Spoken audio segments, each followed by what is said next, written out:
தேவாலயம். நீ தேவாலயத்துக்கு போகும்போது உன் நடையை காத்துக்கொள்.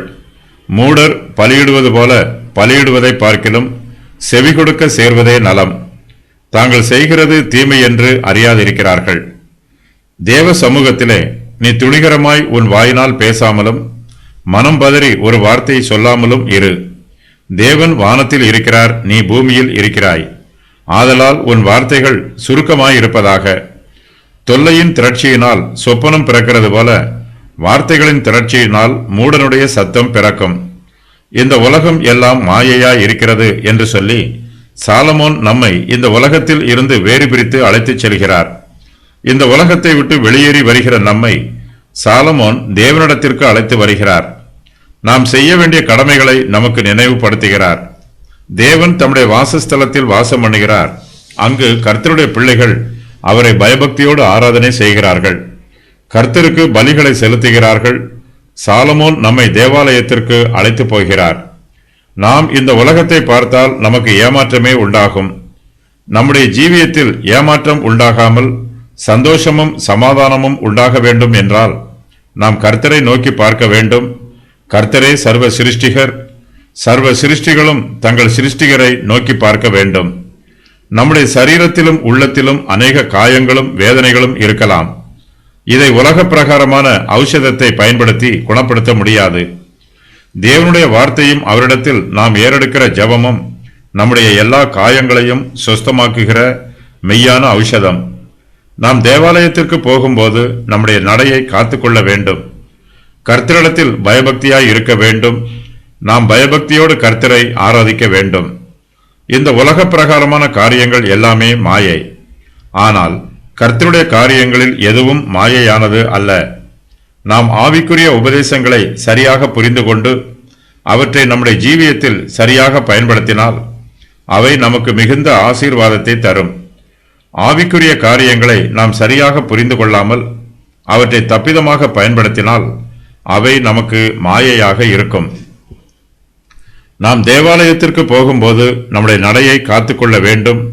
நம்முடைய அயலான் சலித்து நம்மை வெறுக்காதபடிக்கு அடிக்கடி அவன் வீட்டில் கால் வைக்கக்கூடாது என்று சாலமோன் நமக்கு ஆலோசனை சொல்லுகிறார்.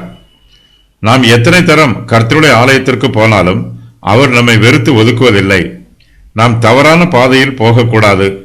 தேவாலயத்திற்கு போகும்போது கூட நம்முடைய நடையை காத்துக்கொண்டு சரியான பாதையில் தேவாலயத்திற்கு போக வேண்டும். தேவாலயத்திற்கு போகும்போது கர்த்தரை ஆராதனை செய்ய வேண்டும் என்னும் எண்ணம் மாத்திரமே நம்முடைய இருதயத்தில் நிரம்பி இருக்க வேண்டும். கர்த்தரை ஆராதிக்காமல் வேறு ஏதோ ஒரு காரியத்திற்காக தேவாலயத்திற்கு போவதனால் நமக்கு ஒரு பிரயோஜனமும் உண்டாகாது. சுய பெருமைக்காகவோ ஜனங்கள் மத்தியில் நம்முடைய ஆடை ஆபரணங்களையும் அந்தஸ்துகளையும் உயர்த்தி காண்பிக்க வேண்டும் என்பதற்காகவோ நாம் ஆலயத்திற்கு போனால் நமக்கு தெய்வீக ஆசீர்வாதம் கிடைக்காது. கால் துரிதமானவன் தப்பி நடக்கிறான் என்று சாலமோன் சொல்லுகிறார். நாம் தேவாலயத்திற்கு கர்த்தரை ஆராதிக்க வேண்டும் என்னும் நோக்கத்தோடு போகாமல் வேறு நோக்கத்திற்காக அங்கு போனால் நம்முடைய கால்களும் நிதானமாய் நடக்காமல் துரிதமாய் நடக்கிறது. நம்முடைய சிந்தனைகள் அங்கும் இங்கும் அலைபாய்ந்து கொண்டிருக்க கூடாது. உலக பிரகாரமான காரியங்கள் மீது நம்முடைய கவனத்தை செலுத்தக்கூடாது.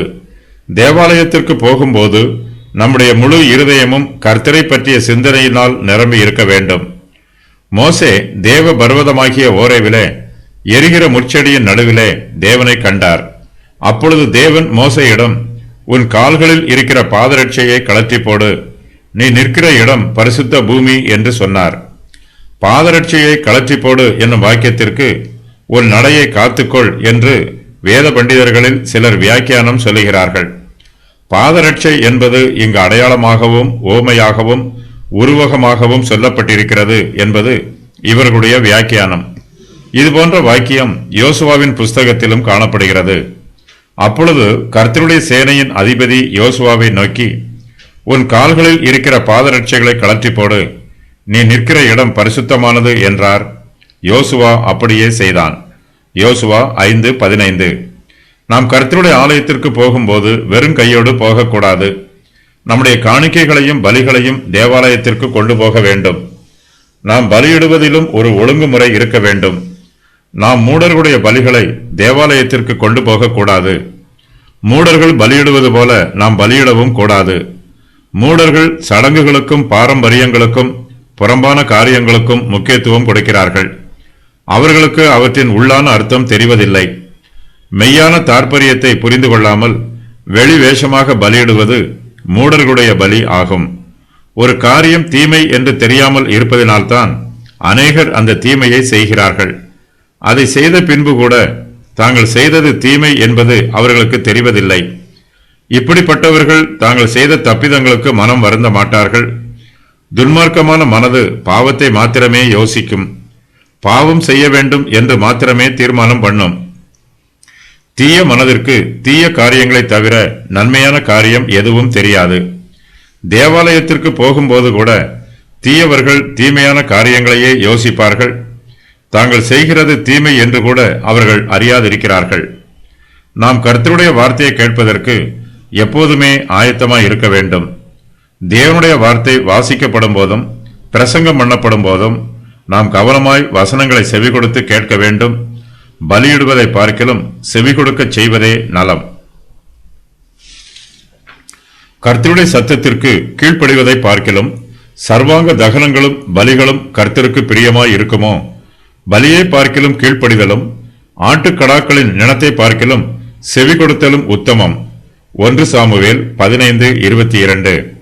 நீங்கள் உங்கள் கைகளை விரித்தாலும் என் கண்களை உங்களை விட்டு மறைக்கிறேன். நீங்கள் மிகுதியாய் ஜெபம் பண்ணினாலும் கேளேன். உங்கள் கைகள் இரத்தத்தினால் நிறைந்திருக்கிறது. உங்களை கழுவி சுத்திகரியுங்கள். உங்கள் கிரியைகளின் பொல்லாப்பை என் கண்களுக்கு மறைவாக அகற்றிவிட்டு தீமை செய்தலை விட்டு ஓயுங்கள். ஏசாயா 1:15-16.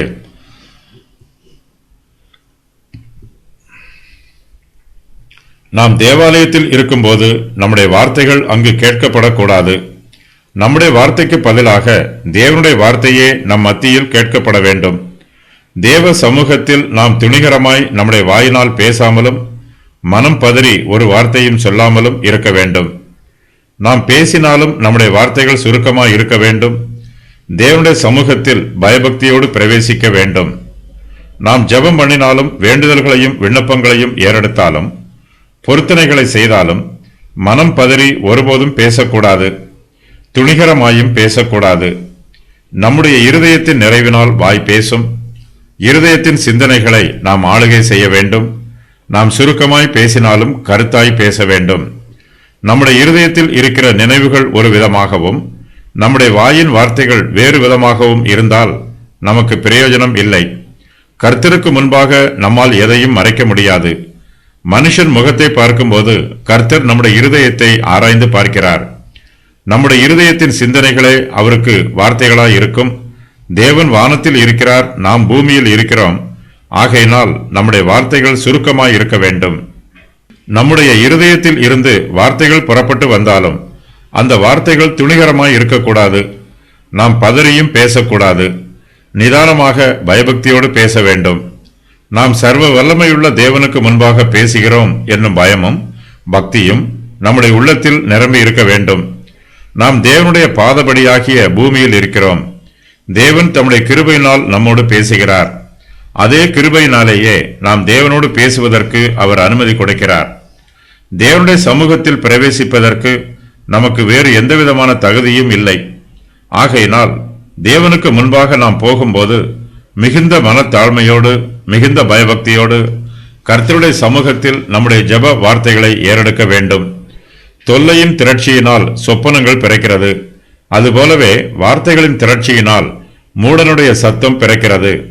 நாம் தேவனிடத்தில் ஜெபம் பண்ணும்போது நம்முடைய வார்த்தைகள் திரட்சியாய் இருக்க வேண்டும் என்னும் அவசியமில்லை. அவை பயபக்தியாயும் சுருக்கமாயும் இருந்தாலே போதுமானது. சாலமோனின் கட்டளைகள். நீ தேவாலயத்துக்கு போகும்போது உன் நடையை காத்துக்கொள். மூடர் பலியிடுவது போல பலியிடுவதை பார்க்கிலும் செவி கொடுக்க சேர்வதே நலம். தேவ சமூகத்தில் நீ துணிகரமாய் உன் வாயினால் பேசாமல் இரு. மனம் பதறி ஒரு வார்த்தையையும் சொல்லாமல் இரு. உன் வார்த்தைகள் சுருக்கமாய் இருப்பதாக. நீ தேவனுக்கு ஒரு பொருத்தனை பண்ணிக்கொண்டால் அதை செலுத்த தாமதியாதே. உன் மாம்சத்தை பாவத்துக்கு உள்ளாக்க உன் வாய்க்கு இடம் கொடாதே. அது புத்தி பிசகினால் செய்தது என்று தூதனுக்கு முன் சொல்லாதே. ஒரு தேசத்தில் ஏழைகள் ஒடுக்கப்படுகிறதை நீ காண்பாயானால் அதை குறித்து ஆச்சரியப்படாதே. ஒரு தேசத்தில் நியாயமும் நீதியும் புரட்டப்படுகிறதை நீ காண்பாயானால் அதை குறித்து ஆச்சரியப்படாதே.